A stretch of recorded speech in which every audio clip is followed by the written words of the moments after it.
Click করুন অ্যাপের bell আইকনে আর সাবস্ক্রাইব করুন এবিপি আনন্দ। সব সময় থাকুন খবরে।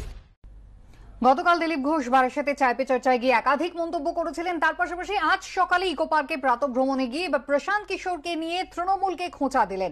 বিজেপি ভাড়াতে সৈন্য নিয়ে কাজ চালায় না, এমনটাই কটাক্ষ তাঁর। সাংবাদিকদের প্রশ্নের উত্তরে আজ সকালে তিনি বলেন, তথ্য প্রযুক্তির উপর বিশেষভাবে জোর দিচ্ছে বিজেপি, আর সেই কারণেই অমিত মালব্যর রাজ্যে আগমন।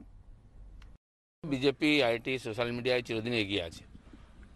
পরিস্থিতি যেদিকে যাচ্ছে, আধুনিক টেকনোলজি আসছে, মানুষ তার সঙ্গে যুক্ত হচ্ছে, তো তার মাধ্যমে সাধারণ মানুষের সঙ্গে পৌঁছবার জন্য যে যা করার দরকার চিন্তাভাবনা করে হচ্ছে। তো যেহেতু উনি আইটি প্রমুখ আমাদের সর্বভারতীয়, তিনি আসছেন। এছাড়া সাংগঠনিক বৈঠক আছে, নির্বাচনের প্রস্তুতির জন্য ধীরে ধীরে আমরা এগোচ্ছি, তারই পর্যালোচনা হবে। পিকে কি বাংলা জেনে গেছেন সব নাকি? পয়সা দিয়ে আনছেন? আমরা তো কমপক্ষে আমাদের কর্মীরা নিজের পরিশ্রম করে রক্ত ঘাম ঝরিয়ে পার্টির কাজ করছেন। ভাড়াটিয়া সৈন্য দিয়ে আমরা ইলেকশন জিতি না।